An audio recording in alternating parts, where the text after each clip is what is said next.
Hey everyone, Dave Menz here in the house today. I see we've already got a few comments going on, which is awesome. Welcome, welcome. It is Wednesday night, well, it's Wednesday. It's not night, I guess, depending on where you are.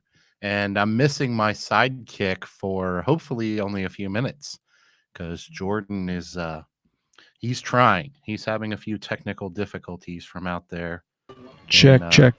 California. No, we can Check. see him, but we No cannot audio. hear him. So, we are going to hopefully give him a few minutes as he figures out his technical difficulties. Luckily, I have much more confidence in Jordan figuring out his technical difficulties than I would me figuring out mine, because I am completely incompetent when it comes to technology. But I'm not afraid to make a fool out of myself, and I'm not afraid to learn. So. Anyway, someone says they hear you, Jordan. You can hear me? Can you hear me? Interesting. They're saying they can hear you, but I can't. I can't hear me either. I can hear you. Can you hear me? Yes. Why can Let me I look. hear Jordan? Oh, Huh. Maybe this is on my end. After I don't know. I don't see any chat. Oh, this is a private chat. That's Hey, why. I can hear Jordan. I'm gonna You can hear pretend me? like that was. I'm gonna pretend like that was your fault, even though it's clearly my fault, Jordan. Oh, you can hear me. Okay. I can hear you. Awesome. So I was just keeping you on your toes. I was wanting to. I feel on my toes. I don't. I don't want you to get too comfortable here, my friend. All right. Sorry about the horrible lighting. Well, I noticed that it is sunny in California. I've never heard of such a thing. I Just saying. am at Disneyland right now. You are literally at Disneyland. Yeah. Jordan Berry is live for the Laundromat Owners 12th. We have a special edition live from Disneyland. How cool is that? It's a small world right over there. Right there. There's the monorail. It's a small world. Yeah. I think we should like charge for this or something, Can you take us on a ride? Like, woo, let's go on a roller coaster. I guess I could. How you doing, man? I'm good, man. How are you? I am good. I'm doing real good. I noticed that you got your winter beard on, even though it's clearly not winter there because you don't have winter. Well, you only do when I come to California, apparently. I want you to know something, Jordan. We were in San Francisco. I'm preparing for the icy. Yeah, you went to San Francisco. For those of you that don't know, we and Carla were in San Francisco recording our first e-course, and I've been picking on Jordan because he's one of my California friends, and one of many, by the way. And he's Kyle says we should charge, and Jordan's been telling me how the reason he lives in California is because the weather's always perfect and it's beautiful and it's amazing, and you can go skiing and hiking anytime you want and all these wonderful, wonderful things. And I go to San Francisco, which is apparently not part of California. I didn't know that. Listen, I moved. SoCal. I moved out of San Francisco for a reason. For a reason. Did you wait? Did you grow up in San Francisco? No, LA, right? I grew up in Southern California. Okay. And then up. Am I lagging? I don't think so. Oh, okay. I grew up in Southern California and then moved to Northern California and then back down to Southern California. Oh, okay. Gotcha. Yeah. He's a world traveler. Or maybe a state traveler, I guess, as we should say. But anyway, so I was in San Francisco recording my e-course, and I was texting Jordan the whole time telling him what a liar he is. Because it was like 50 degrees and stormy and overcast. Me and Carla went out to dinner one night, and I was having crab, and I was wanting to take a picture of me and my bride having crab in San Francisco, our first time in California. And we looked out the window, and it was like dark and overcast and stormy and foggy. And I was like, what a terrible picture. Like, I'm not taking that picture. It's supposed to be sunny in California.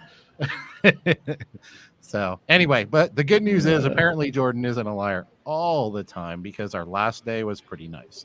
It was good. We did have to get the hoodies out. And when us Midwesterners get the hoodies out, It's a little chilly, but let me tell you what happened. So we took a big bus tour. You know what that is? I'm sure it's a pop thing, Mm-hmm. touristy thing. We took a 2.5 hour bus tour around San Francisco, and we decided to take it on a night where I think the high was 58, and we took it we started after we were finished recording for the day, so it was like 5:30, 6 o'clock when we started.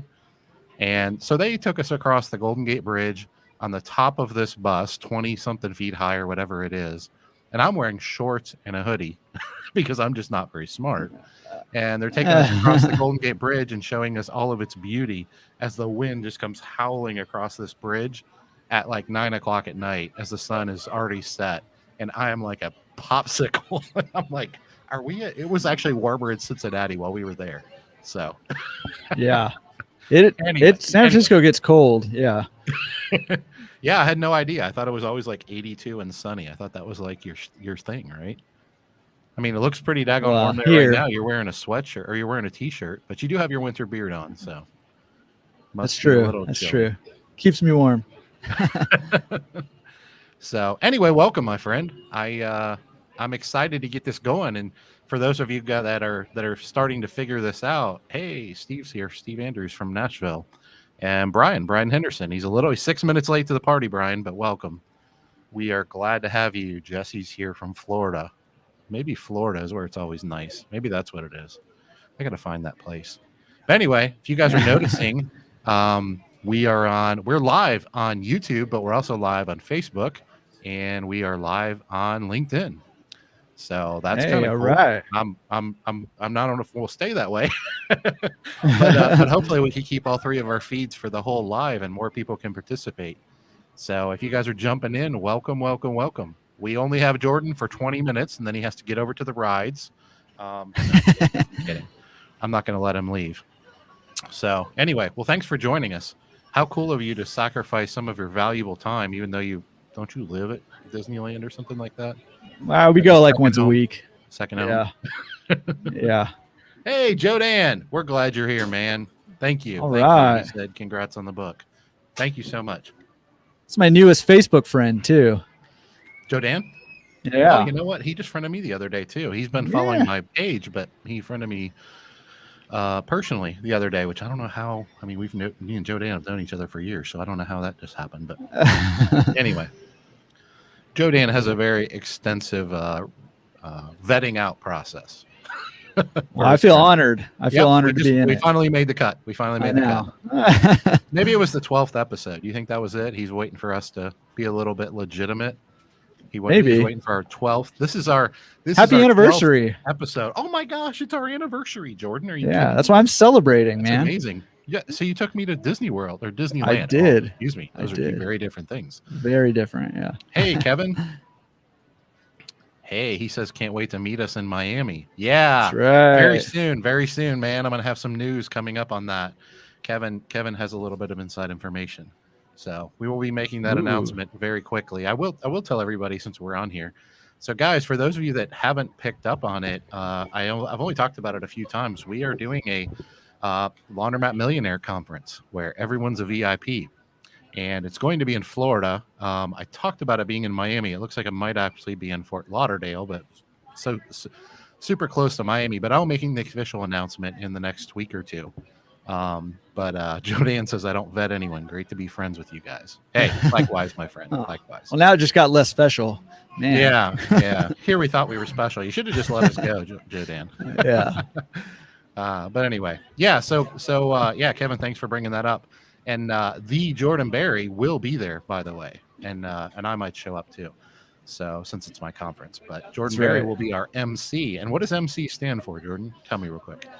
All I know is the M stands for master. So he doesn't even care what the C stands. It doesn't even matter after that. It could stand for clown. He's a master clown. So anyway, we're gonna have a good time, guys. It's gonna be educational. Yes, it's gonna be networking. It's gonna be an entertainment. We're gonna have a lot of food and a lot of fun down in Florida. And that's going to be at the end of February, beginning of March. We're hammering down the dates literally as we speak. So I hope that you all will join us because it is going to be epic. And Jordan's going to be our MC. I'm going to be doing several talks. And we're going to have many other people doing talks as well. Hey, Derek, from Indy, only 3 hours away from me, roughly. So welcome, Derek. Appreciate it. We don't have anybody joining us from LinkedIn yet. I guess that tells me I need to build up my LinkedIn thing. Anyway, guys, start posting your questions in the comments there before Disneyland figures out that Jordan is hacking into their feed and they kick him offline, because we're going to have to get him to answer questions up front just in case he gets booted. Is that legal? I wouldn't have even thought to do that. Well, it's kind of got sprung on me last minute, and it was either I come try to do this or the whole family couldn't go to Disneyland. And man, it's tough to make that call to tell the family they can't go to Disneyland. So yeah, here I am trying to make it happen. Well, tell the kids and the wife, thank you for letting us borrow you for 90 minutes. So live from Disneyland. I am not near that cool. I'm in Cincinnati, one of the most boring places on the planet. But anyway, guys, so yeah, post your questions in the comments section. And and Jordan, what is it you always say is your favorite part of this? Oh man, my favorite part is always the discussions happening in the chat and people helping each other out, people answering each other's questions, and people networking, getting to know people, especially when you find somebody who's near you. I just love that. So make sure you're connecting up with everybody. Make sure you are chatting with people. And hey, did I get lost? No, you're here. Can you still hear me? Oh, yeah. Okay. It kind of cuts in and out on my side. But anyways, man, Dave can ramble on forever answering questions, but the real gold is when you guys are talking with each other. So make sure you're doing that in the chat. Yep, absolutely. When you see somebody ask a question, hey, me and Jordan will have opinions. Occasionally I have an opinion or two. Jordan usually overpowers me at times. But anyway, can you see the comments? I know sometimes this is new. You can? Okay. Yeah. All right. Good deal. We're starting to get some questions coming in here, but guys, I want to tell you, and hopefully we'll tell you more than once throughout the episode. I'll try to remember. We do these every month, and the time changes and the day changes, although we try to do them on Wednesdays, usually around 7 p.m. Eastern, which is 4 p.m. fake time. But anyway, we try to do them around the same time every month. And tell your friends, man. Tell other people in the industry about it. There's no charge. Joe Dan said he just signed up for Atmosphere TV. They saw on Laundromat Resource. There you go. That's how you elevate an industry, guys. Joe Dan has, if I remember right, 8 stores. Joe Dan, tell us in the comments, did you put it in all 8 stores, or are you just trying it in one first? I'm curious. Kyle says, what's your favorite industrial washer dryer supplier? Oh man, Kyle, that is one of the most controversial questions in the industry, isn't it, Jordan? Who makes the best equipment? Yeah, we're just gonna hit it running, I guess. I guess so. The other one here is pay dry versus free dried. Pay dry. Oh, well, we're getting okay. I think somebody's. I think Brian Henderson's loading this thing or something. I don't know what's going on. He knows a little bit too much about the industry. So okay, all right, yeah. Steve says Atmosphere TV is great. He has it in both his stores. We just put it in all 4 of our stores, and we're putting it in a new store. Okay. Joe Dan says he has it in 4 stores and going from there. Yeah, I think it's great. We did add YouTube TV to it, just so we could stream other shows and sporting events if the Bengals games come on and our customers want to see it, stuff like that. But we converted from. Let's see, we had full commercial cable in a couple stores, and we had what do they call it, DirecTV, or no, Dish Network, in a couple of our stores. And even just switching to YouTube TV along with Atmosphere TV, we saved almost $5,000 a year, and honestly have more options now than we did before. So that's awesome. So yeah, we're excited about that. Did you put Atmosphere TV in your stores?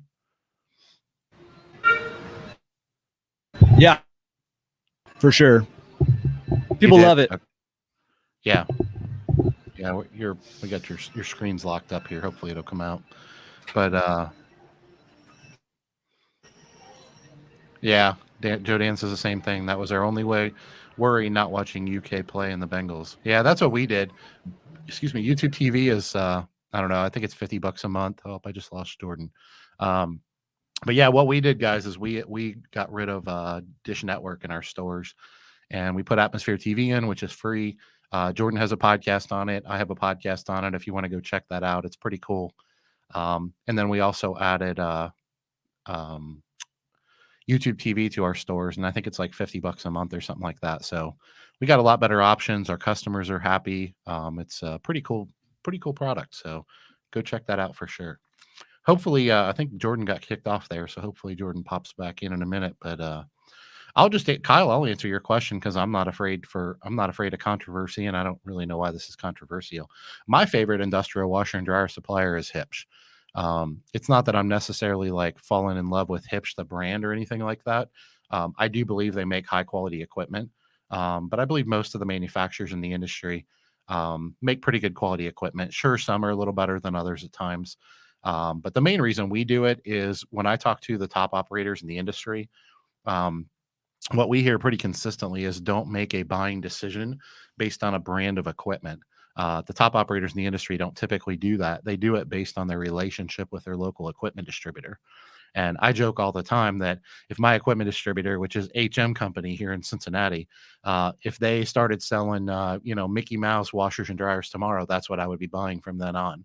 Because my relationship, I'm not necessarily loyal to the manufacturer, and I'm not necessarily loyal to the brand per se.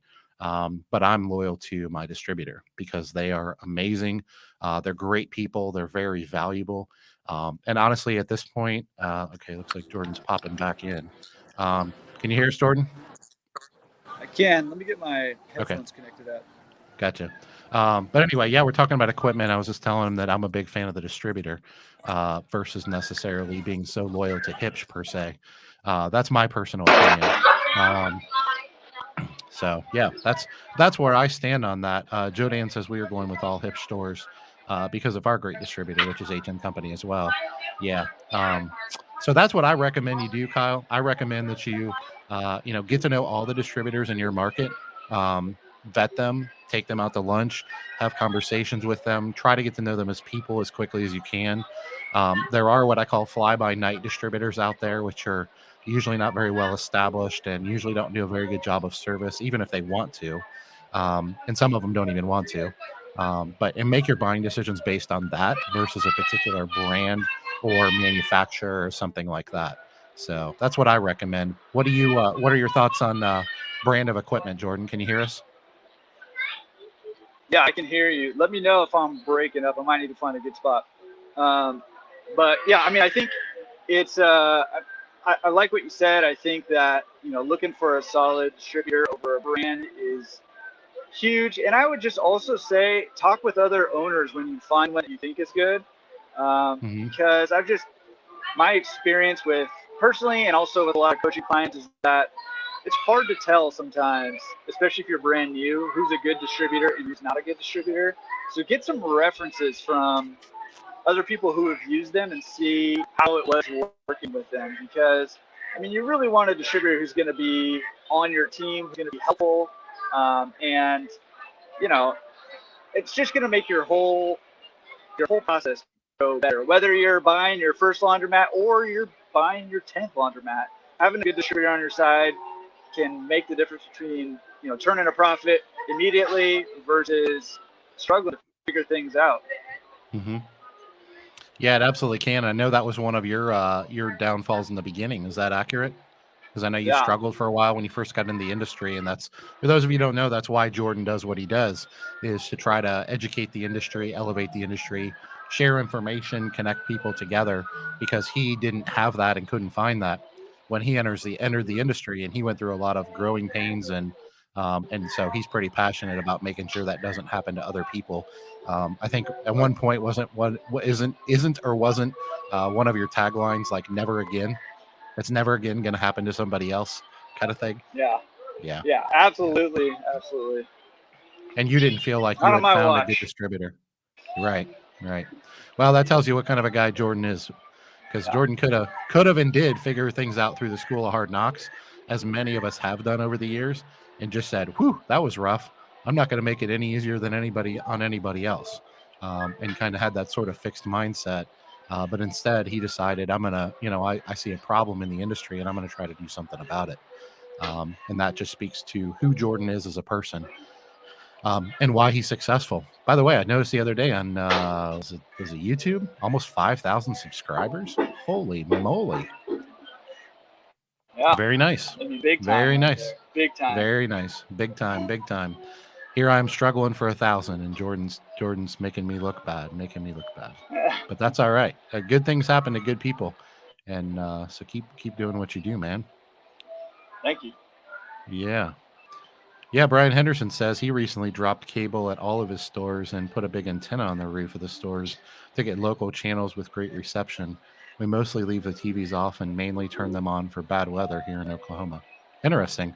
I don't know if he said earlier in the chat if he had atmosphere TV or not. He said he had them turned off most of the time, so he might not have anything.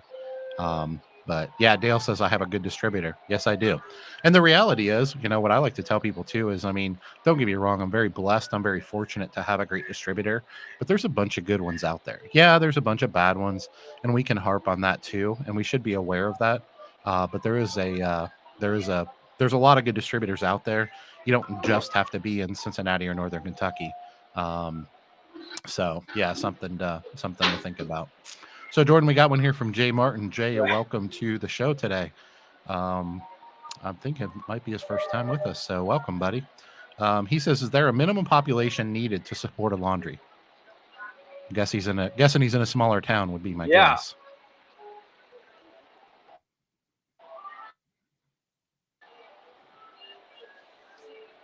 Sorry, it was breaking up a little bit. Can you hear me?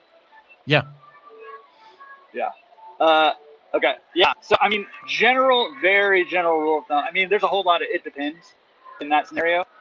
But very general rule of thumb in my book, and maybe you have something different, but about 15,000 people or so per laundromat. But again, it's a very general rule of thumb, and it really depends on a whole lot of factors, like how much competition is there, what kind of competition you have. Are you a smaller store and there's a bigger one nearby? How dense is the population? All that stuff factors into it. But if you're looking for like a general rule of thumb, that's kind of what I use. I don't know if you use something different. Yeah, I think that's a pretty good rule of thumb as a very, very general rule, which is what you're saying. Jay says he's in a small town of 4,000 people. I think it depends, obviously, on how do I say this?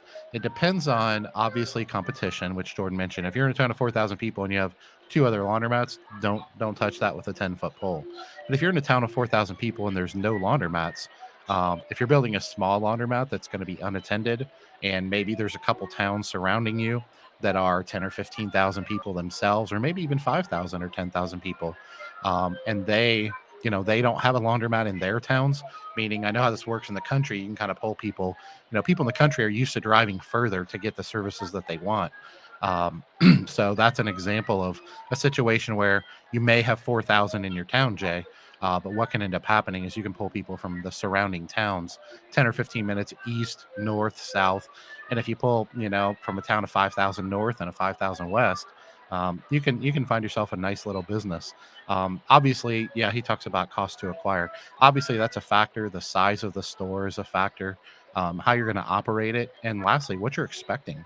What are your expectations for this store? Yeah, Kevin says he has a laundromat in a town with 4,000 people. So I'm not here to tell you it can't work, and I know that's not what Jordan's saying either. But just keep in mind, what are your expectations? Because you're not going to be, grossing $20,000 a week out of a store like that. You're not. You have limitations. But that doesn't mean it can't be a successful, viable business.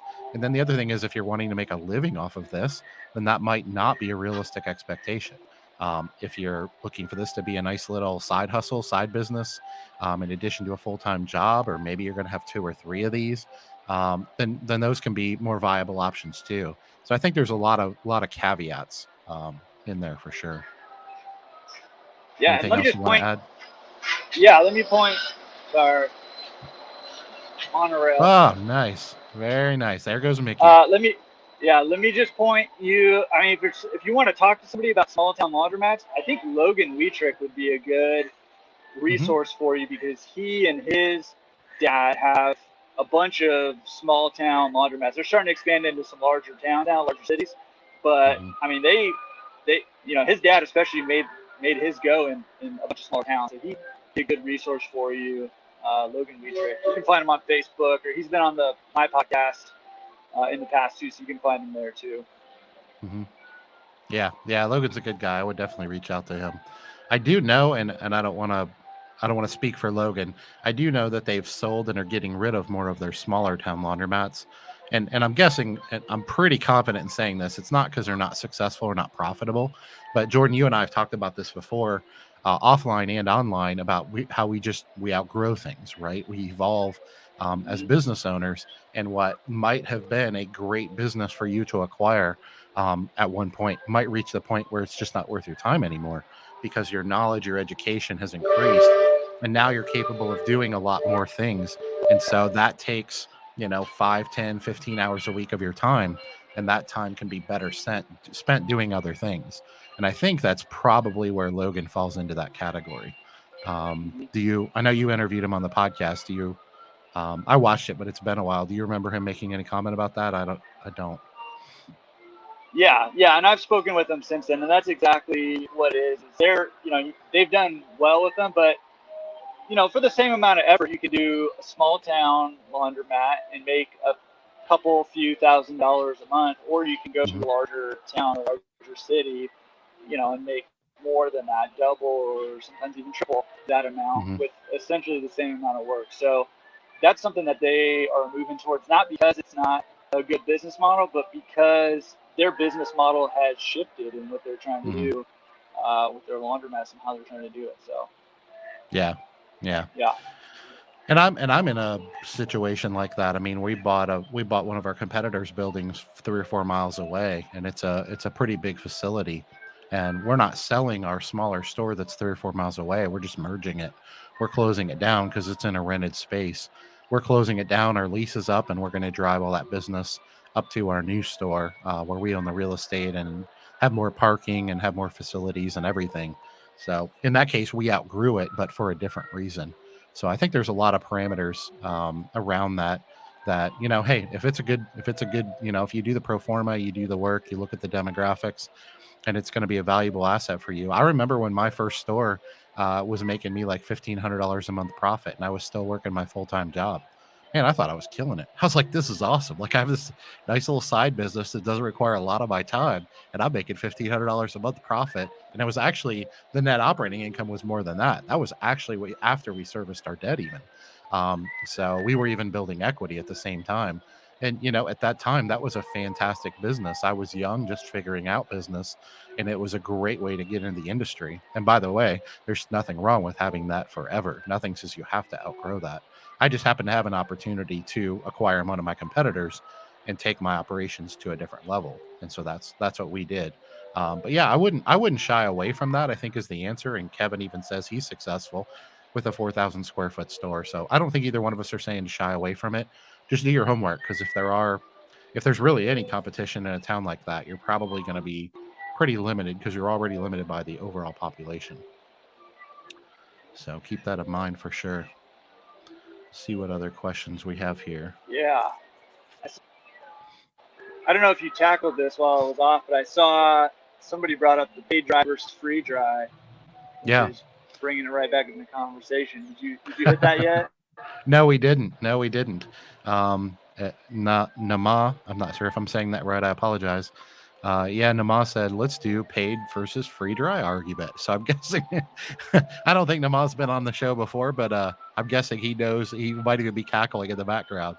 What are your thoughts on paid versus free dry, Jordan Berry? Well, live from Disneyland.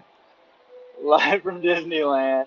I mean, Disney's got it right. They don't really give anything away for free. So, in fact, what they do is they create a great experience for you and then charge you for it and you pay. But you have a great experience there, right? And so, and I know that's where you land also. Well, I won't spoil it. But with that said, I mean, I think that there are people finding success with free dry. I think a lot of that success is in larger urban areas where it's more densely populated. The competition is very steep and very hard. But again, you want to try to stay away from your laundromat being a commodity, if at all possible. So laundry is or can be a commodity, which basically just means, everybody's selling the same thing. So lowest, it's a race to the bottom. Lowest price wins. There you go. Right? Yeah. So you've got to find ways to not be a commodity. You've got to find ways to provide value, to have some distinguishing factor about your laundromat that takes it out of the realm of commodity and allows you to charge more for it, and not be in that race. Let other people race to the bottom. But that's kind of where I stand. But I say that while saying some people are very pro, free dry, and it can work either way, I think. But for my perspective, just the philosophy behind it, that's kind of why I don't have any free dry stores, even though, one of my stores is kind of right in the middle of a bunch of free dry stores. So, oh, really? You've never told me that. So talk about that a little bit. What's kept you from going free dry? And is that something you did at one point, tried and weren't a fan, or you held up? Because I think most people's natural reaction to have a laundromat in a what we call a free dry market, meaning they have free dry competitors, is I have to do that. And clearly, did you try it and it didn't work, or never went down that road? No, I don't think I could have. Sorry about the monorail. I don't think I could have gone back if I did. I feel like it's really hard to come back from free dry. Once you've told people you'll give it to them for free, unless you set very clear parameters, like, hey, this is a grand opening promotion, so we're giving free dry for the month of October. Parameters around it, then I think it's hard to go back. You can do it, but it's difficult to do it. So no, I never did. And I mean, the reason behind it is kind of the philosophy behind it. Just it's not necessarily that I didn't feel the pressure, because I for sure felt the pressure and still feel the pressure. Sometimes people will call and say, hey, do you guys offer free dry? And I say no, and I just hear them click, immediately. But the reality of it is that majority of the time, those are not the people that I really want in my laundromat. They're the people who are a little bit more difficult to deal with usually, and it's just not worth my time. Now, there may come a time where I don't have a choice and I got to do it, but I haven't hit that point yet. Yeah, I know you do a lot of coaching and consulting. Have you had people reach out to you and ask you your opinion on that? Have you guided people through the process of going from free dry to paid dry? Have you ever had that come up in a consultation? I don't think I have ever had that specific conversation, actually, in terms of getting somebody to kind of go back from it. I don't think so. Have you? No, I haven't. That's actually part of why I asked the question. I mean, I've had people ask my opinion on it, and I've given them my opinion. And I don't know if they were looking for me to say something different than I did. I'm not sure. But they were just like, "Oh, good to know," and they kind of left it at that. But yeah, I mean, I've talked about it many times, but I'll throw out my opinion real quick, which is pretty similar to Jordan's. And this is a general rule, so don't get all worked up about this in the comments. But as a general rule, I think it's a cancer for our industry. I think, generally speaking, a dryer department's revenue is going to make up roughly a third of your gross revenue, which should result in about a third of the net revenue as well. And so giving that away for free, one, there aren't a whole lot of profit centers in a laundromat. Now you got to make all your money off of your washers, and that can be tough. But the reason I haven't done it is actually a much more fundamental principle that I had, which is I've always believed, and I didn't always use this terminology, but I've always believed I wanted to compete on value and not compete on price. I wanted to deliver an experience. I wanted to be the Chick-fil-A, the Disney World, Disneyland of the laundromat industry. And I've been very successful doing that. Now, I don't have any competitors that have free dry. So I'll be very transparent about that. In the east side of Cincinnati, I don't know that there's any, honestly, even in Cincinnati as a whole. I'm not sure.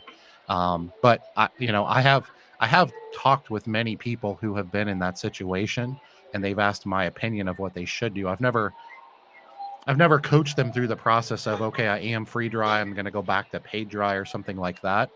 But I have had people ask my opinion on that, and that's my thoughts on it. I think you hit the nail on the head, Jordan. I think it attracts the wrong people. Back to that commodity mindset you were talking about a minute ago. If all you have to compete on is price, guys, you're doing this business wrong. And we all know that there's a lot of people, maybe the majority of our industry, that are doing this business wrong. And that's why when people when people say the word laundromat in society in general, there's a negative connotation associated with that. And that's something that people like me and Jordan are trying to do something about. So anyway, if you're doing free dry, it's okay. We can still be friends. We're not picking on you or anything like that. But you may find that you're leaving money on the table, or leaving money on the table by not doing that. So something to think about. But yeah, it looks like Trenton joined us. Hey, Trenton, thanks for jumping in tonight. Jordan is in T-2 minutes. Jordan's going to take us on a ride of the monorail. No, I'm just kidding. I can't get into any of these lines in 2 minutes. Yeah. Steve says he definitely charges for dry.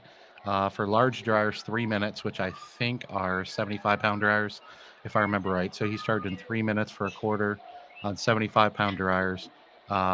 Medium dryers, which is probably 45-pound dryers, I'm guessing, 4 minutes for 25 cents, and then 30-pound dryers are 5 minutes for 25 cents. And Steve Andrews is in Nashville. Steve, poke in the comments if you would, if you have any competitors that are free dry around you or in the Nashville area. Nashville's a decent sized city, so I'm guessing you do. But anyway, yeah, Kelly Reed actually says. Sorry, go ahead.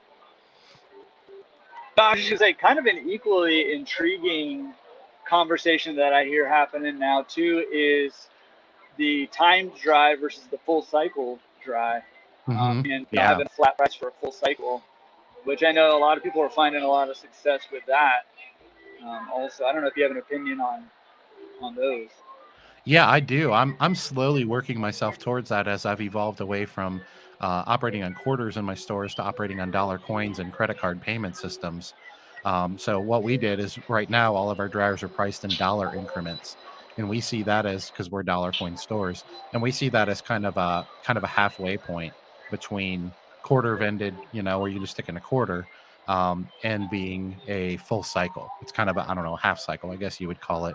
And we will eventually go to the point when we open our new store. That'll be the first store that has 75-pound dryers in it, and there will be some of those that'll be $3 just to start the cycle. Part of it's the size of the machines. But yeah, Steve Andrews says no, there are not any near him. He says even if there were near him, he would still charge for dryers. That's because Steve is a smart guy and a top operator in the industry. Yeah, Daryl says he's Palm Beach Laundry. Daryl says he went full cycle, and so glad he did. Very, very little pushback. Yeah, no, and a lot of people in that situation in the industry, and I don't know if we lost Brian or if he's still here, but I know Brian Henderson did it.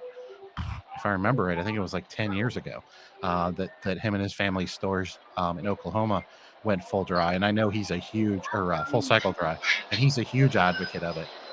The reason, there you go, Brian jumped in. We're at $275 for 36 minutes, full cycle. And I think Brian allows a top off of a quarter while the machine is still running, if I remember right, unless he's changed it. He said that's on his 30-pound stacks. Yeah, 2008. Thanks, Brian. Yeah, 2008 is when Brian made the change. So yeah, good stuff. And I know Brian's mentioned more than once they made the change way back when and have never looked back. I know he's been on different message boards, Facebook groups, things like that.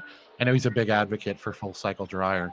And what I find interesting is when I talk to people that do full cycle drying, almost every one of them tell us that the customer experience is a big part of it. That customers, you don't get as many complaints, and your dryers aren't getting hot enough because they're not putting in a quarter for 5 minutes, and which means, and it doesn't have to, I know that, but it a lot of times means 1 second up, 3 seconds on heat, and then 1 second off, as far as the heat's concerned. And if they're popping in a quarter, running it for 5 minutes, then popping in another quarter after it stops, they don't understand how our dryers work. And so one of the big benefits to full cycle drying is you, the operator, you, the owner, you, the industry expert, need to be an expert. And maybe we can't educate and train all customers, but we can set our pricing in a way where we know they're going to have a better experience and, quite frankly, get a better value. Because you might really struggle to go over there and tell the person popping in one quarter at a time, letting it run for 5 minutes and letting it die down, that they're having a poor experience or even they're wasting money. That might be a tough sell, and they may not want to hear that. But going to full cycle dryer pricing is something that I'm well on my way to doing, for that reason, because I'm all about the value and the customer experience. And sometimes in business, I don't mean this to sound arrogant, but sometimes in business, we need to be the experts. In fact, I would argue always, we need to be the experts and we need to know what's best for the consumer. That's not their responsibility, even though we like to put that off on them. So yeah, that's a pretty hot button topic, which I don't really know why. But it's just one of those things that, when people feel passionately about something, they do. So any other thoughts on that? No, I mean, I think you said it really well. And I think it's a hot button issue only because it's talking about pricing. I think pricing is always, for whatever reason, been a hot button issue in our industry. So yeah, no, I think that's definitely true. Last thing I'll throw in here, Kelly Reed, which is Jody Ann's wife, she says giving free drying time will sometimes bring in unwanted clientele. And that's honestly, thank you, Kelly. That's the last reason that we didn't do it. There's many of them. But I've always tried to and I didn't always know this. The first 2 or 3 years I was in the industry, I wanted every customer. I mean, not that I wanted my competitors to go out of business, but I just wanted every customer to use my laundromats. And until they were, I wasn't happy. That's the ambitious side of me. I wanted to serve everyone. And I figured out after my business acumen kind of grew and evolved, I realized, oh, I don't want all these customers. Like, I actually don't want that low value competitor to go out of business, because if they do, they're all going to come to my store and wreak havoc on my store. I don't want all customers. I just want the top, let's call it the top 30-40% of my market, because those people appreciate value and are willing to pay more for it. And that's the business model that we've decided to kind of hone in on. And the good news is we're able to serve the community in a really great way. So yeah, great question, by the way. We've had a lot of great questions. Keep them coming, guys. Pop those questions in the comments section. Casey says she has a wash and fold business in Ohio. So Casey, I'm not sure where you are, but I'm in Cincinnati. Pretty cool. You may have known that. She says, or he, I'm not sure who it is, says, what's the best way to advertise to bring in new customers? I have a wash and fold business in Ohio. So not sure if I have a wash and fold business.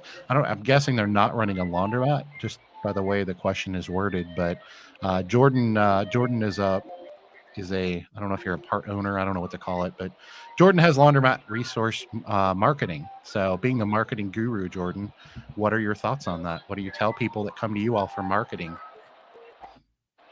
Well, I tell them, first of all, start with the lowest hanging fruit, and maximize that, and then move on to the next thing. And I would say your lowest hanging fruit for your drop off service is, number one, your current self-service customers and offering incentives for them to try that. Now, obviously, it's not going to be the same demographic for everybody, so it's not going to be for everybody.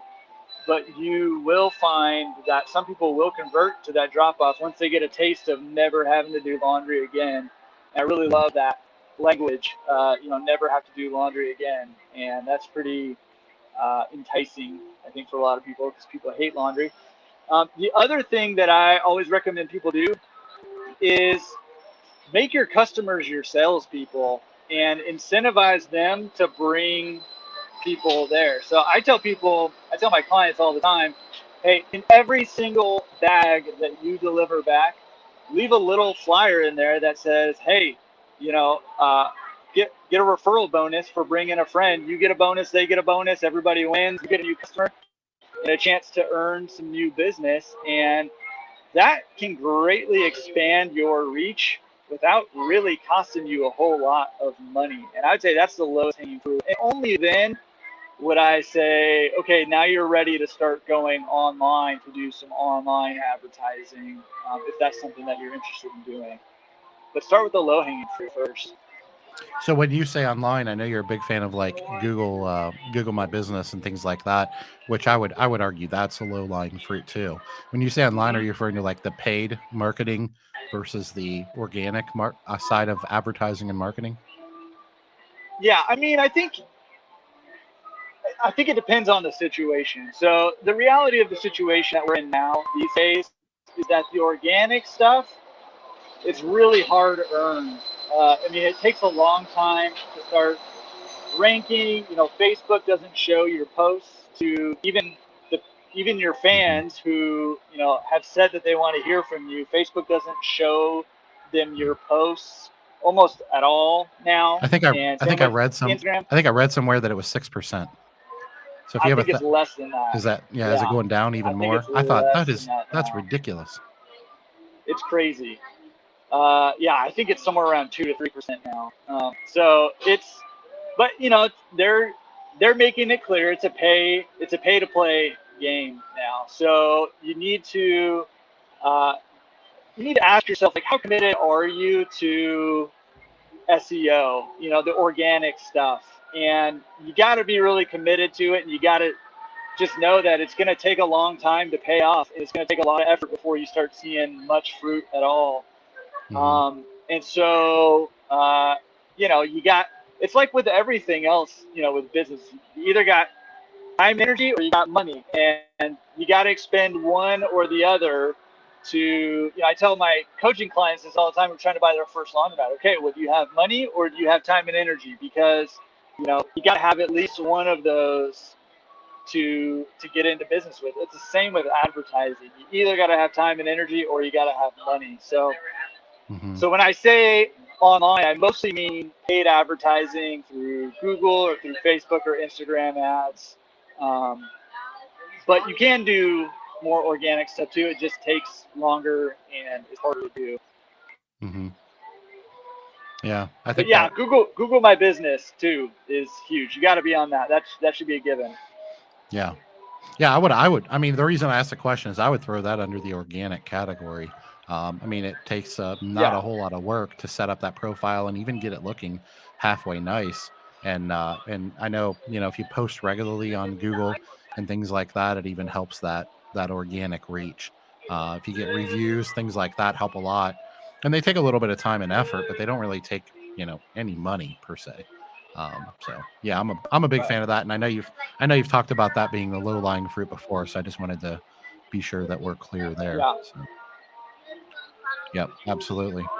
All right, so we got some more questions coming in, guys. Keep them coming. We still have a little over half an hour left, so we're gonna keep hitting this as long as Disneyland doesn't figure out that Jordan has hacked into their high-speed internet feed and boot him offline.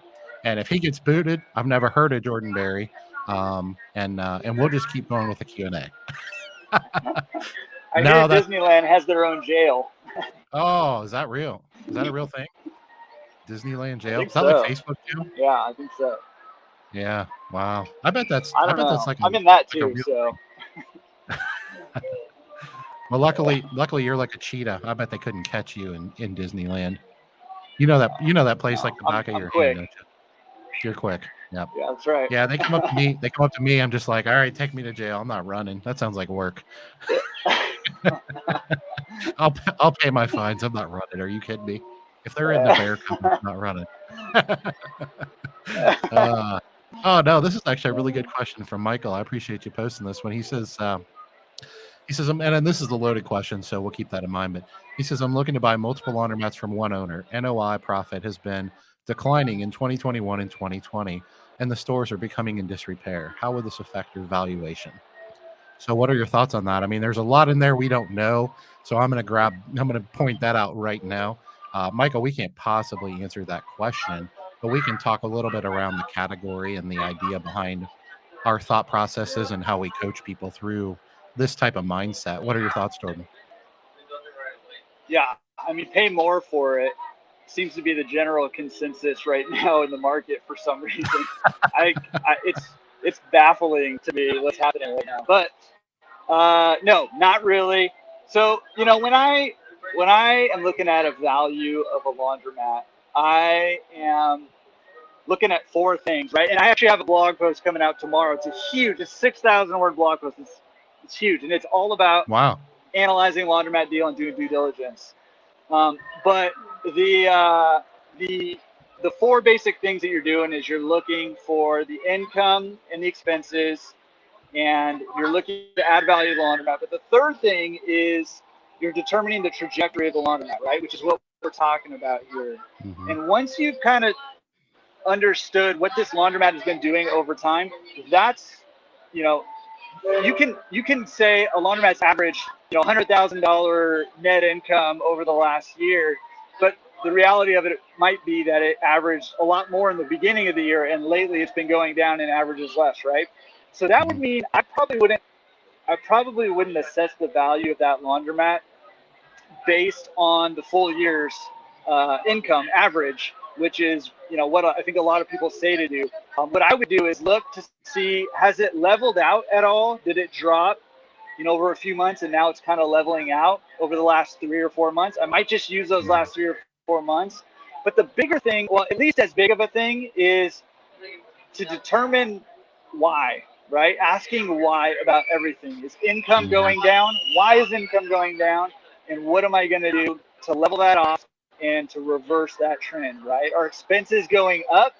If that's the case, why? Why are expenses going up? What am I going to do to slow the expenses, to cut those expenses down without lowering my value, proposition, and create a larger delta between the income and the expenses, right? Because that's the net income, which is what we're all looking for, right? And so asking that why question is really huge, right? And so I would say, don't necessarily base the value of the laundromat on the last year or the last 2 years, especially over the last 2 years, because things have been crazy. Look, if you've seen a negative trend, then look at a shorter timeline. And you might need to project out a little bit too. If it's still falling, you might need to project out and say, okay, well, where does this even bottom out, right? So you need to really kind of nail down that why. And I would say, don't buy that laundromat or those laundromats until you know why things are going south. I think you said the stuff is deteriorating, right? But the question becomes, well, why is stuff deteriorating? Is it because of bad management, or is it because the laundromat stopped making money and so the owner stopped putting money into it, and then it started deteriorating because they stopped reinvesting in the business because there wasn't as much money? Maybe a new one came in, or there's a whole lot of ifs, ands, or buts, but the main gist of it is figure out the why and then adjust your valuation accordingly, your projections accordingly also. Yeah, I think that's absolute gold. I don't know that there's a better, without having more information, I don't know that there's a better way to answer that question. Yeah, they said net operating income and profit have been declining in 2021 and 2020, and the stores are becoming in disrepair. Michael, we don't know you, or at least I don't know if you're new to the industry.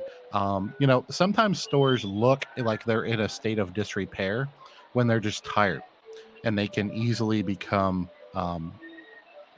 the opposite of that, the antithesis of being in disrepair. You can turn them around pretty easily. Reinvigorated is a good word. Yes. And so if that, if you know the industry well, you understand why they are where they are. And yeah, you put out a great point with COVID and everything.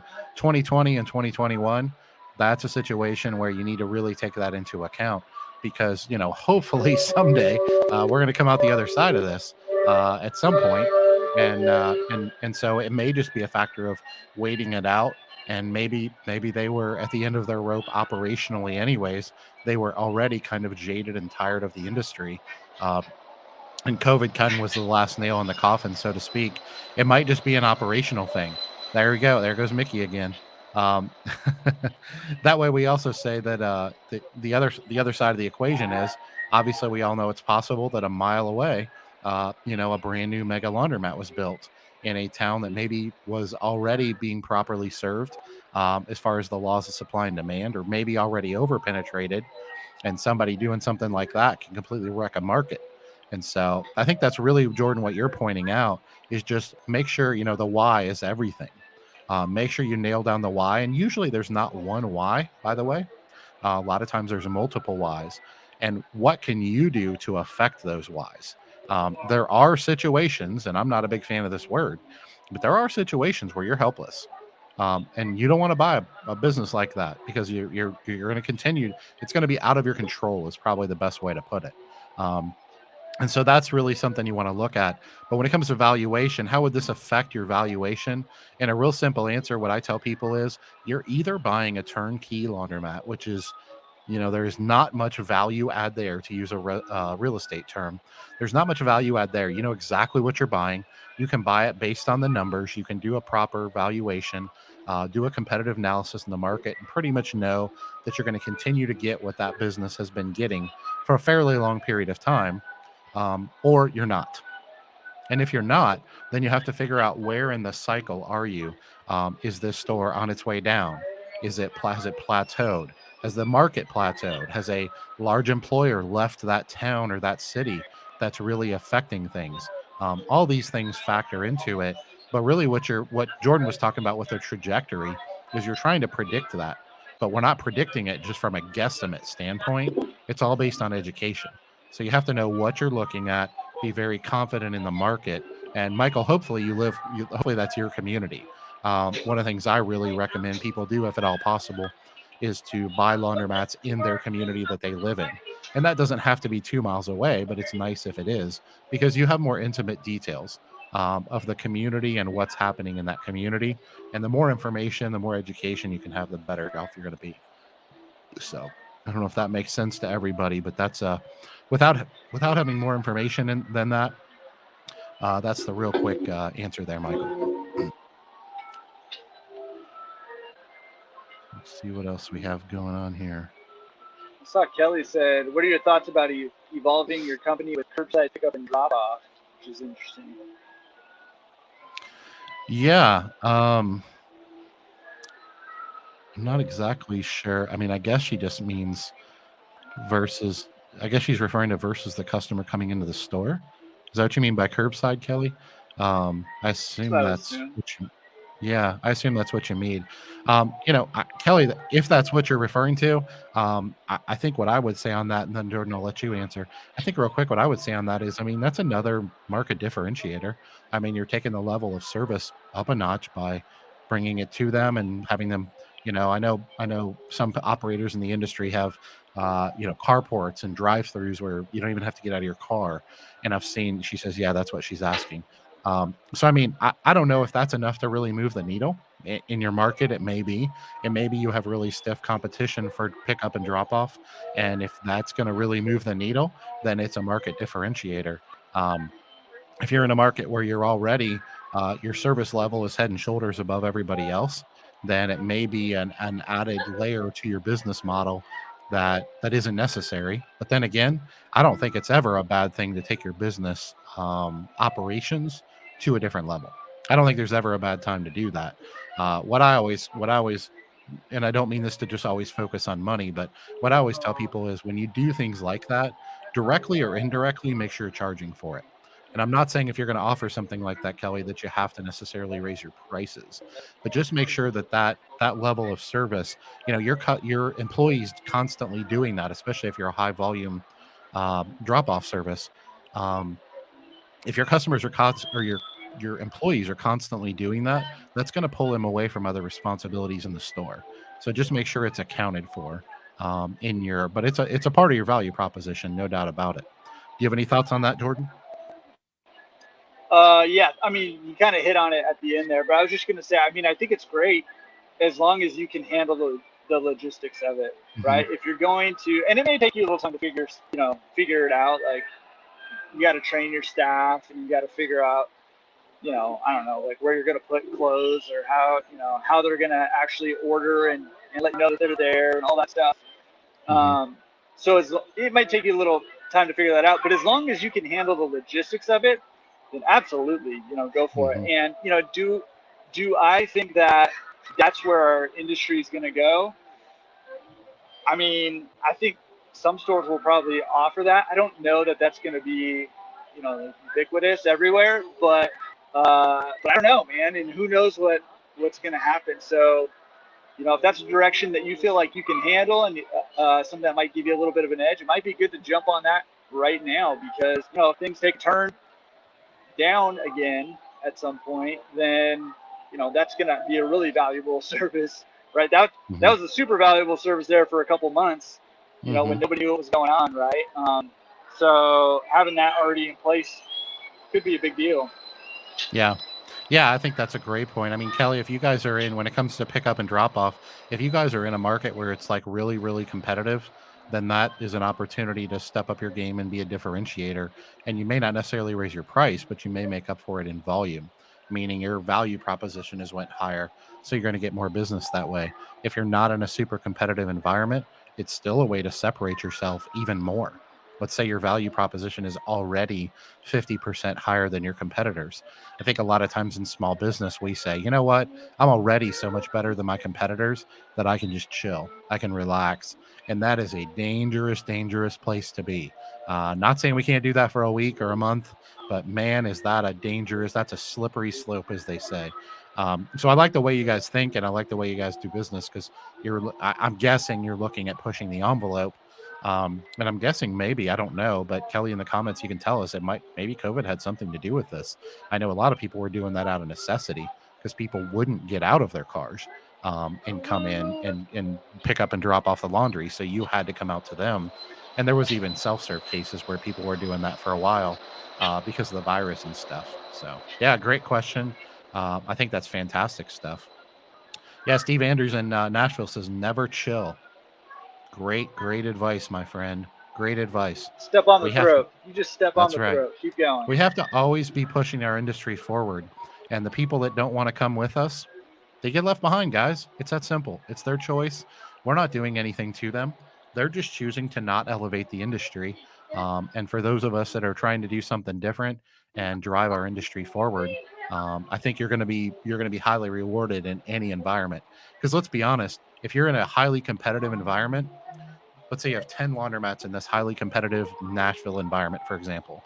If you're always pushing the envelope to be better and better and raise your value proposition and do things like curbside pickup and things like that, that's going to drive you forward. Well, what are the odds that all 10 of them are going to do that? Maybe 8 of them do it, but the 2 that don't, they're now maybe micro, maybe very small scale, but they're now at a different level than you. And then you find another way to chip and you chip and you chip and you just kind of what they call chopping wood. You just keep taking one hack at a time out of that thing, and eventually what happens is that tree falls over. That's what value proposition is about. That's what business is all about in any business environment. It doesn't matter what it is. So if you're at the bottom and you're trying to get to the middle, you're going to have to push the envelope. And to quote Steve, you can't chill to do that. If you're at the middle and you get this chill lifestyle mentality of this is a lifestyle business and I don't have to do anything, then guess what? You're going to start to slip into the bottom of the industry. And if you push the envelope and you're in the middle, guess what? You're going to eventually find yourself near or at the top of the industry. And if you're near and at the top of the industry and you keep chopping wood and you keep pushing, then what's going to happen is you're going to find yourself, and I wrote this in an article in Planet Laundry magazine recently, you're going to wake up one day and you're going to go, you know what? Those 5 laundromats up the road, they're no longer even my competitors. They're not even in the same business I'm in. Their value proposition is so in a different stratosphere than mine because I've been pushing for 12 years that I have literally elevated my market. And you can do those things. It's not easy. It's not for the faint of heart. But if your prices follow your value proposition, then what ends up happening is you and I don't mean to make light of this, but you blink your eyes one day, and next thing you know, you're one of the top operators in the industry. You're driving the industry. You're serving your communities better, and you're more profitable than ever before. Man, talk about getting my heart going. Holy moly, that's what I'm all about right there, folks. That's what I'm all about. Getting me all excited now. You must have. Look at your smile. You must have told them. Hey, that's a loaded question. Jordan loaded that one in there for me. Yeah, no, but I know. I mean, you're so right, and like, it's like those. I get these all the time, like these business memes on like my Instagram feed and stuff, and it's like the whole, Mm-hmm. if you get 1% better every day, right? 1% better every day, then over time, that compounds on itself, right? And if you Yeah. get 1% worse every day, it compounds the other way too. Or if you just get Mm-hmm. stagnant, right? And going back to that other question where your laundromat starts to, wear down and deteriorate, and you're not, pushing it forward, then eventually you're going to turn around and look around and be like, man, this place is kind of a dump. What happened? I dumped all this money into it at one point, and now it's, it looks like a zombie mat, or it's on its way there, right? And I always say this, right? The way that zombie mats become zombie mats is that owners don't reinvest in their business. They don't, and hey, man, I was guilty of that early on because I didn't know any better, right? And I think a lot of us don't really know any better, and some of us don't really care. But I love the idea of just keep pushing the market, get 1% better every day, and 12 years down the line, you are controlling your market. You are not even in the same business as your competition, quote unquote. Yep. Competition. Love that. Yeah, man, I'm telling you guys, this is life-changing stuff that doesn't, 12 years when we're just sitting here flippantly throwing that number out, that's a long time. That's a lot of grinding. It's a lot of stress, anxiety, reinvesting in your business, not taking money out of your business in some cases, keeping your lifestyle low if necessary. All those types of things are factors, but man, is it worth it, guys. It's worth it. It's worth it in the end. You're driving your industry forward, you're driving your market forward, and you're bettering your family and you're serving your community better at the same time. And I mean, what better situation to be in business than to know that I am serving my community at a level that no one else in this market is, and they reward me by spending their money in my business, and because of that, I'm more profitable. That is the definition of a win-win in business, which is how business and true capitalism is supposed to work. Not all these other manipulations of what we think they are. That's business. That's small business, big business, done at its best. And it's quite frankly how this country was created. To be honest with you. So anyway, don't get me going on that road. Here's a good one for you, Mr. Tech. And I know you probably laugh when I call you Mr. Tech, but that's just because I'm not Mr. Tech. So Daryl, I think it was Daryl. He said, "What are your thoughts on app searches for a laundromat?" I'm not exactly sure what he means, but I guess he's referring to like finding a laundromat through an app. I'm not sure. Yeah, Daryl, shoot us. Well, I know. Yeah, I know. I had the guys from Clean Cloud. I think it's the guys from Clean Cloud. We're talking about app SEO, App Store SEO, and maybe that's what he's talking about.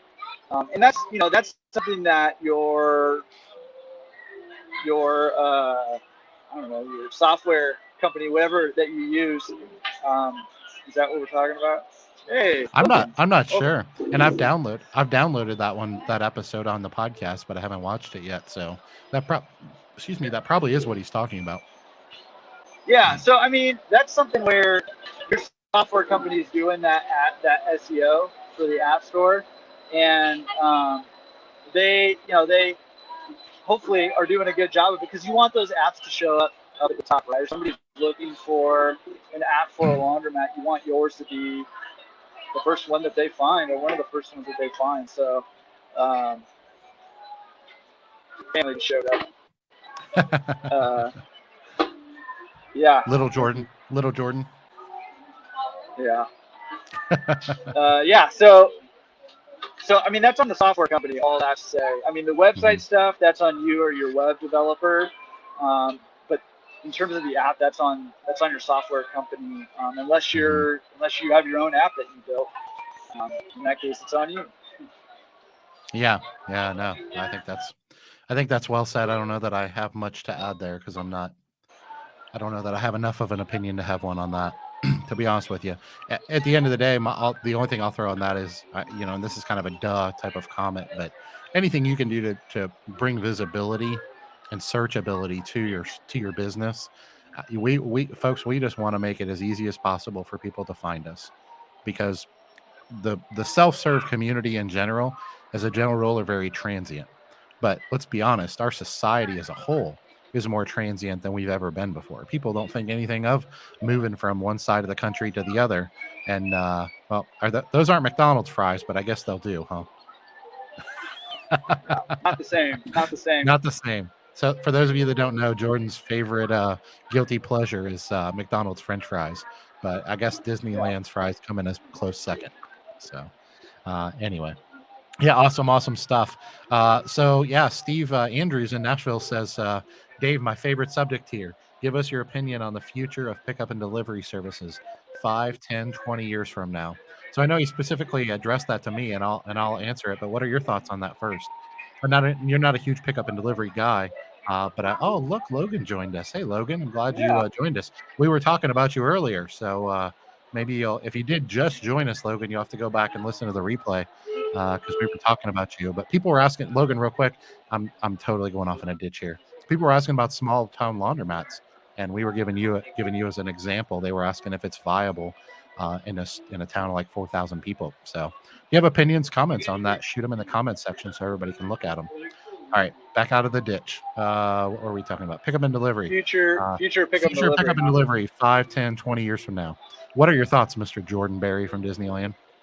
Depends. Do you want my raw thoughts, my raw real thoughts, or do you want my? Absolutely.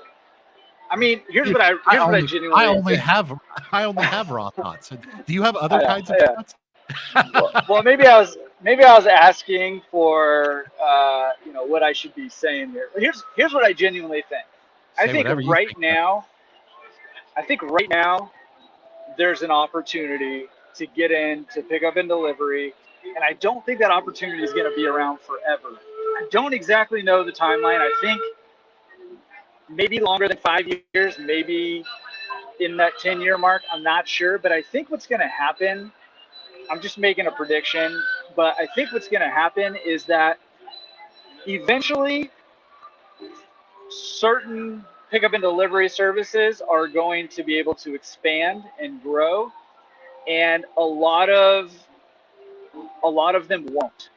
And I think the larger ones, like with a lot of different things, I think a lot of the larger pickup and delivery services are going to control the lion's share of the market at some point in time. And to be perfectly honest with you, the jury's still out with me as to whether we as laundromat owners are going to be able to hold on to pickup and delivery and do those out of our laundromats in the long term. Only because the market's so good. There's a lot of money to be had there. And if people can figure out the logistics and do these things for cheaper in a warehouse on a larger scale volume, then we can do it in our laundromats, then it's going to be tough to compete with those businesses. Now, I don't know a timeline on that. I don't know really, honestly, if that's going to happen or not. But I think right now is a good opportunity to get in and to start working your way towards scaling your business up. And I say all of this kind of mostly referring to some of the larger urban areas. If you're a little more suburban or if you're a little more rural, then maybe not as much the case. I don't know. But I think in some of the larger urban areas, there's probably going to be a few larger players and less smaller players, and the smaller players will have a much smaller piece of the pie. That's what I think. I don't know. What do you think about all that? When you say larger players, can you elaborate on that a little bit before I disagree with you? Yeah. Yeah, totally. I mean, this is why I love this. I think fewer people are going to control a larger portion of the market. Like right now, so for example, in LA, right now there's a lot of laundromats offering pickup and delivery in the LA basin, in the LA area, right? And I think that some of them are going to continue to grow, and others are not going to be able to figure out the logistics of it. They're not going to to be perfectly honest, there's a lot of pickup and delivery operators that aren't profitable or aren't very profitable. Mm-hmm. And so I think that eventually some of those are going to get weeded. Hey, we can make a lot of money doing this and try to do it at a larger scale. So I don't know. Disagree. Tell me your wisdom. I'd love that not to be the case. Yeah, no, I'm curious. What when you say larger scale? I guess I think nationally. Is that what when you say larger scale? Are you referring to a larger operator in a market, kind of getting so good at what they do that they kind of dominate that market, or are you referring to a national, like a, I mean, I don't care to throw names out there, Tide and the big, you know, the Washios of the world, your the Rinses of the world. You think they're going to eventually figure this out? You talked about a warehouse, and that's what got my attention. Um, I'm just trying to dive a little bit deeper into what what you mean by large, because I think large is relative. Yeah, yeah, that's a great question. I don't know the answer to that. I don't know if anybody's gonna be able to capture a national market. I mean, I could see that happening. I mean, if somebody figures it out in LA, you know, that can transplant to New York or to Mhm. Miami or to Texas or Chicago, wherever. Like, so I don't know, but I guess what I'm saying is I think that fewer companies are going to Hmm. dominate particular markets at least, I would agree with that. and at most, I don't know, maybe there are one or two more national markets that do a lot of the business. I don't know. I don't know. I don't know. What do you think? Well, I don't want to just disagree with you, because I'm not. I think we're both probably more aligned than maybe it felt like when you first started saying that. I don't think that a national company is ever going to be able to execute at the level that a local operator can. That's my personal opinion. Could be wrong. I've been doing this for a while. I was kind of the ones, not that I've been in the New York Cities and LAs of the world for 20 years, because it has, but in most markets, there aren't too many people that have really figured this out, how to execute at a high level with a high level of repeatability, consistency, scalability, and profitability, because you really have to have all those things. If you do everything really well but you don't make any money, guys, this is a hobby, it's not a business. And if you're saying what I think you're saying, I would probably tend to agree more than not, because I do think that I've always said that I believe that this is eventually going to flush itself out, and I already see it happening after just 6 years of doing this for myself personally. I already see this flushing out, where there's a lot of people that have chased this dog, right? And that dog led to a bad place where they worked really hard and they had a lot of stress and a lot of anxiety. You've tried different models of, sharing revenue and partnering with this company and that company, and it didn't work, or it isn't working, or it won't work, or maybe it is working in your market or whatever. Those are all great, but I just don't see this scaling on a national level, because I really believe that the two main components to being successful in pickup and delivery is having a local facility that doesn't have to be built out. And I believe that us independent laundromat owners, we already have the facility to do that. Now, if you don't want to do it, that's fine. But we can do that. And I've proven that we can do that without interrupting our self serve business. So, not everybody wants to do what I do, but I'm an example, and I'm not patting myself on the back. I'm an example of how local laundromat owners can leverage themselves, partner with uh, a technology company to be able to operate their business, to partner with a marketing company, which you probably already have, and to hone in on the nuts and bolts of local operations. And at that point, you don't need anybody else. You don't need anybody else to be successful, because you are the secret sauce. You are the local operator. You are the one that's passionate. You are the intimate part of your community, and you can execute at a higher level than anyone else if you want to. Now, there's a lot of people chasing this dog right now in pickup and delivery that just think they can buy a van and make a whole bunch of money. And they're not passionate about serving their community. And so, if you're saying that in a community of, I don't know, LA, let's say there's 200, 300 people that are chasing this pickup and delivery thing, I agree that there's going to be a couple of them that are going to flush themselves out, and they're going to dominate that market. And the smaller the market, the less competition there's going to be.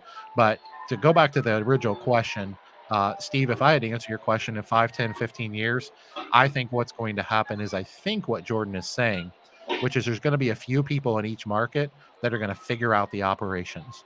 They have the passion. They're going to invest in the business. They're going to build a team. They're going to build it scalable, maybe not to a national level, but they're going to build such a brand and such a reputation locally, because they're passionate about what they're doing and they figured out how to make money doing it. And if you want to create a model where you shut down your self-serve business and convert your self-serve laundromat into a high volume pickup and delivery business facility like Waleed, for example, who was on your podcast, um, then that's fantastic. And if you want to create a hybrid model, which is more what I've done, where we serve self-serve customers during the day and we go out and pick up the laundry, and then we start the process a little bit second shift, and the majority of the processing is done third shift when the store is closed to the public. That's another model that can both be very successful. But what I don't see happening is I don't see a large national company being able to execute at a high level, even in a franchise model, which tends to be a little bit more repeatable. Now, could I be wrong? Of course I could be wrong. This is all still being flushed out. And that's one of the exciting things about being in the industry at this time, as we modernize, as we elevate our industry, as we chase these new business models. And quite frankly, it's one of the reasons that me and Jordan do what we do. It's why we create and post content. It's why we interview people, share information. We're trying to build community, having conferences, having people in the chats like this, connecting people together and stuff like this. This is why, because I firmly believe that in small business, anybody that wants to figure out anything bad enough, they will. They'll find the information. But why not people like Jordan and myself and many people in the chat here that are kind of that abundance mindset I always talk about? Why not us all get together on the same team and share information? And any of the technology companies, marketing companies, whatever you want to call them, that are truly focused on, rather than being a uh, what's the right word I'm looking for here? Rather than being predatory towards the independent laundromat owner, and using them as a means to an end to make money, any of the large national companies um, that are focused on serving the independent operator and helping them to serve their community, those are the ones that are going to be successful. Because all the other stuff, anytime there's in lack of integrity involved, these things all flush themselves out over time. And so will it, I don't know, Steve, will it take 5, 10, 20 years for this to flush out?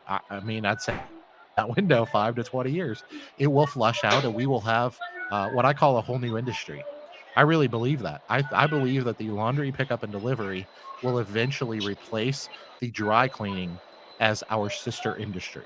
As the dry cleaning industry slowly and slowly and slowly uh, dies, and I'm not saying it'll ever die completely, as it becomes less and less relevant in the market, I really believe that wash and fold, whether it's pickup and delivery or drop off laundry, or Kelly was mentioning another level of curbside pickup and drop off, things like that.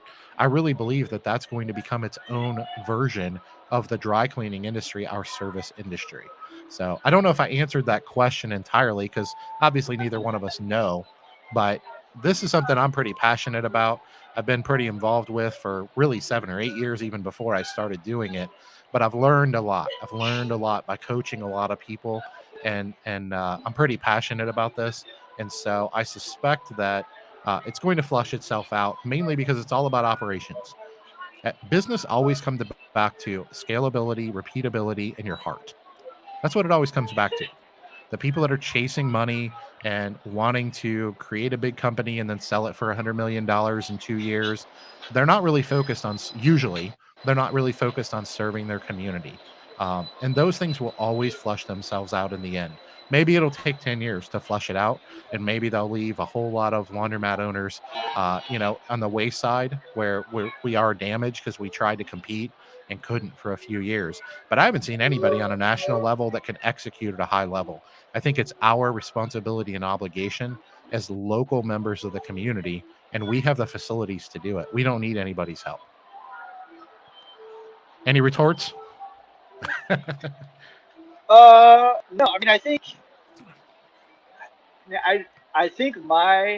right. I'm okay. I think you're right. I think I'm still 50-50 on whether we're going to be able to hold on to that or not as long as that, because I can go in LA and I can go get probably less than half the rent at a warehouse and service a larger area that's more, more centrally located than I can at my retail spot, and I can do a lot more volume at that place. So I don't know. I hope that we hold on to the business, and I think we can. But I think I'm 50-50 on whether or not we're able to hold on to that business in the long run, either the bulk of it.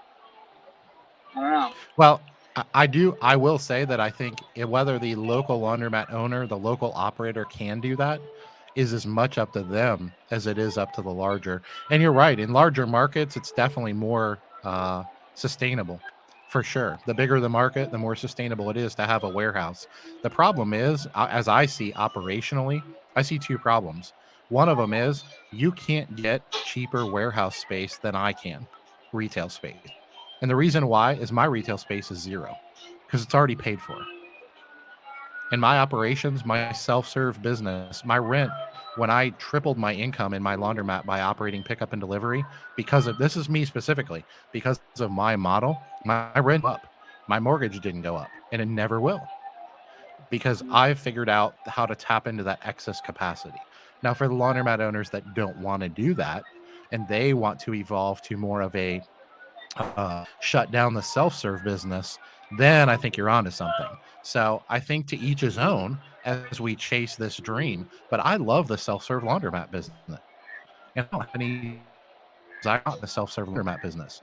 But for those people that don't want to be in the self-serve laundromat, see that as a means to an end, then I think you might be onto something. So I would suspect, especially in a large environment like yours, I would suspect that a 50-50 is probably what's going to happen. There's going to be people like me that do figure it out, that do want to leverage that excess capacity in their local business. They want to run self-serve during the day, and because basically their rent's already covered, it's tough to get much better than free rent by leveraging that excess capacity. But in larger volume environments where people are trying to do other business models and pay a premium for retail space and leverage that I agree that can get expensive.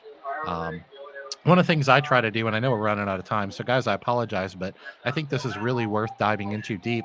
I'm not sure how many people are huge pickup and delivery people in the chat here, but I think this is really big for our industry. So I think it's worth talking about. I think it's really a big thing for our industry to continue to share information so that we know what our options are. We know how to execute. What is the business model? And that's something that I'm, in the future going to be pretty passionate about, sharing my business in more detail than I already do. And so that's, as we share education, I think it's really a matter of, instead of a bunch of independent laundromat owners being out there saying, you know what, I'm just going to chase this and try to figure it out and see what happens. Well, that's what people been doing for 5 or 10 years. Are you about to get run over? A duck just flew right by my head. Oh, I didn't see it. Oh, wow. But anyway, I don't want to ramble. I don't know if that makes sense. I already have rambled. I don't know if that makes sense to everybody. Maybe let's grab one last question. I know there's been a bunch of questions. I apologize. Jay's asked like 5 times if we own our property or rent. And I'll just say, Jay, I own one and I rent one. I know in the past you've owned you own now, and you've also rented. And there's people who are going to be passionate, especially about owning the property and never renting. I am not one of those people. I think you can cash flow and do great in business even when you rent. But some people will disagree with that. So for whatever that's worth, Jay, I have both. I would prefer to own, but I think renting's okay too, as long as your business can handle the rent. Yeah, absolutely. And to answer for me, let's see, I have 4 stores right now. 2 of them I own the building, 2 of them I lease the building, and one of the 2 that I lease, I have right of first refusal on that. It's a small 10,000 square foot shopping center that we occupy over half of our business. So that's where we're at. But yeah, there's no doubt about it, especially in high market. And you're in LA, in high rent markets.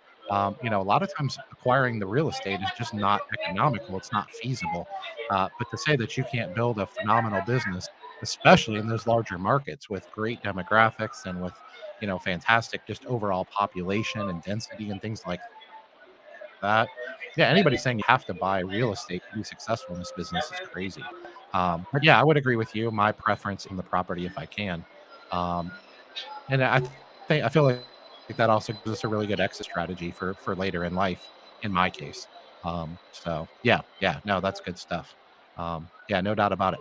Well, listen, guys, we are out of town. Holy cow, I have been out of town a lot lately. We are out of town. Hey, Jason. Hey, looks like you joined us. I don't know if you've been here the whole time or not, but welcome, Jason. Yeah, for those of you asking before we let you go today, first of all, thanks Jordan for joining us again today. For those of you asking on my store, I know I said this last month, and I apologize. I have been crazy busy traveling and speaking and creating courses and doing all this crazy stuff, but I am going to get an update on my build out. I won't take up your time tonight with that, but I'll get that out in the next week or so. To answer your question quickly, we had a little downtime, which happens with zoning and permits and engineering and things like that when you're doing a big project like we are. But we actually, I got a text yesterday while I was flying back from San Francisco that our permits were all approved. So full speed ahead. You're going to be getting a lot of regular updates at this point. Sometimes in the big projects like that, there is a little bit of downtime. But I'll be sharing that update really soon, and we'll be sharing more regular updates as there's more to share. So hopefully that helps a little bit too. Listen, my friend, everybody, tell Mickey bye. And from now on, Jordan is always going to be remote. Next month, he's going to be in the rural Appalachian Trail, coming to us live, because that's just how Jordan rolls. That he already has the beard. He just has to let it keep growing. But anyway, that's where my family all lives. I go visit. They live in the Appalachian Trail? No way. Yeah, right off it. Yep. Really? Wow, I didn't know that. Seriously. Cool. Yeah. All right. Well, listen, man. Thanks for hopping in here and taking time out of your day. Tell the family I said hey, and I'm gonna see you in a couple weeks, buddy. So let's figure that out. Yeah, let's figure that out. Yeah. Anyway, guys, thanks for joining us on another great episode of Laundromat Millionaires, Laundromat Owners Live. Jordan's gonna go hop on the train, so we will see you guys next time. Take care. Have a good day. See y'all soon. See you guys.